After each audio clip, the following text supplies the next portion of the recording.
থেকে আপনার দুইটা মোসফেট হবে, দুইটা মোসফেট হওয়ার পরে তারপরে কি করবে, যেটা ওর রিকোয়ারমেন্ট সেটাতে এটা ঢুকবে। ঠিক আছে, আচ্ছা গেল। এখন যেটা উনি যেটা বুঝে যাচ্ছে সেটা হচ্ছে এখানে 19 ভোল্ট ঢুকলো, এইখানে 19 ভোল্ট ঢোকার পরে এটা হচ্ছে কি সেলার হওয়ার পরে সে কি করতেছে, এই সেলারটা তুলে ফেলতেছে। তুলে ফেলার পরে যদি সে 19 ভোল্টটা এই পাশে শর্ট হয়, মানে এই মোসফেট এই মোসফেট শর্ট থাকার জন্য তো তুলে ফেলা হলো, হ্যাঁ শর্টটা বের করার জন্য। আসলে কি শর্টটা কি এই সেলার এই পাশে না শর্টটা সেলারের এই পাশে? যদি সেলার এই পাশে হয় তাহলে সে করবে নাকি এই পাশে কেমনে বুঝবেন আপনি এই পাশে শর্ট আছে, এই পাশে শর্ট আছে কিনা? তাহলে বুঝবে কি যখন সে সেলারটা উড়ানোর পরে কি করবেন, সেটা যখন আমি তুলে ফেললাম, তুলে ফেলার পর তখন অটোমেটিক এখানে বোঝা যাবে যে এখানে যে কোনো একটা মোসফেট বা যে কোনো একটা কন্টিনিউটি আপনি সিএলআর এর দুই পাশে ধরবেন, যে পাশে বিপ দিবে ওই পাশে আমাদের ডিসি যে পাওয়ার সাপ্লাই আছে, এই যে ডিসি পাওয়ার সাপ্লাই থেকে আপনি কি করবেন 19 ভোল্টেজ এখানে ইনপুট দিবেন। ইনপুট দেওয়ার পরে তখন কি হবে, যে জায়গায় আপনি শর্ট আছে ওই পার্টসটাই গরম হবে। আর তা না হলে ডাইরেক্ট যদি লাগান তাহলে এই 1 নাম্বার এবং 2 নাম্বার যে মুসপেক্ট আছে বল্টিং সেকশনের ওই দুইটাই গরম হবে। ঠিক আছে, তখন কিন্তু আপনি শর্ট বের করতে পারবেন। এই জন্য আগে সিএলআর উঠাইতে হবে। সিএলআর উঠানোর পরে মাল্টিমিটারের কন্টিনিউটি মোডে দিয়ে আমরা দেখবো যে কোন পাশে বিপ দিয়ে শর্ট বেলো করে। যে পাশে বিপ দিয়ে শর্ট বেলো করে আমরা ওই পাশে একটা ভোল্টেজ ইনপুট দিব, 19 ভোল্টেজ দিলে তাহলে যেটা শর্ট আছে ওইটাই দেখাবে। তা না হলে ওই পাশে ভোল্টেজ যেতে পারবে না, তখন আমাদের 1 নাম্বার 2 নাম্বার মুসফেট কি করবে, গরম হইতে থাকবে।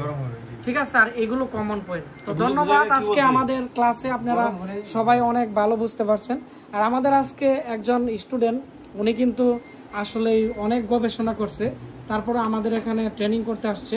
তো আপনার অনুভূতি বলেন। আজকে তো আপনাকে আমরা G3 ল্যাপটপের আমরা ভোল্টিং সেকশন, ডিচার্জিং মুসপেক্ট, তারপর হচ্ছে চার্জিং মুসপেক্ট, তারপর হচ্ছে চার্জিং আইসি রিকোয়ারমেন্ট, এগুলো নিয়ে তো আমরা আলোচনা করছি। আপনি প্র্যাকটিক্যাল বের করতে পারছেন কিনা বা আপনার কতটুকু বুঝতে পারছেন? আলহামদুলিল্লাহ, আমি ডিসচার্জিং মোসফেট, চার্জিং মোসফেট এবং একবার প্র্যাকটিক্যাল বের করতে পারছেন ডায়াগ্রাম দেখে? হ্যাঁ, একদম ডায়াগ্রাম দেখে। কারণ আমাদের তো অনেকে বলে আমরা অনেক সময় ডায়াগ্রাম দিয়ে আমাদের চ্যানেলে ভিডিও দেই না, আমি তো সময়ের অভাবে দিতে পারি না। আপনি তো ক্লাস করছেন এবং প্র্যাকটিক্যালি আপনাকে আমরা ডায়াগ্রাম দিয়ে পড়াইছি।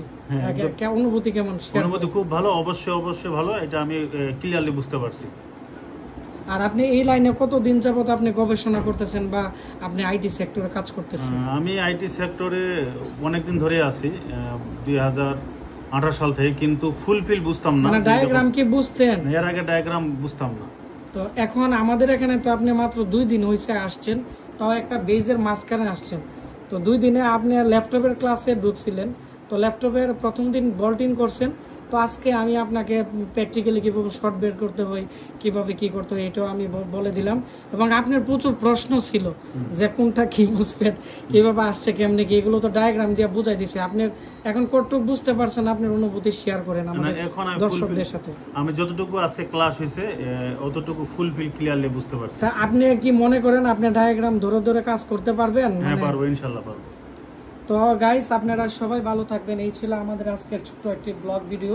তো ভিডিওটি বেশি করে শেয়ার করে দিবেন, তাহলে অনেকেই আছে যে 2-3 বছর ধরে কাজ করে হয়তো ডায়াগ্রামে একটু কম বুঝে বা প্র্যাকটিক্যাল কাজগুলো একটু কম বুঝে, তাহলে কিন্তু তারা আমাদের এখানে আসলে তারা কিন্তু আরেকটু রিসার্চ করলে অনেকটা এগিয়ে যেতে পারবে। ধন্যবাদ।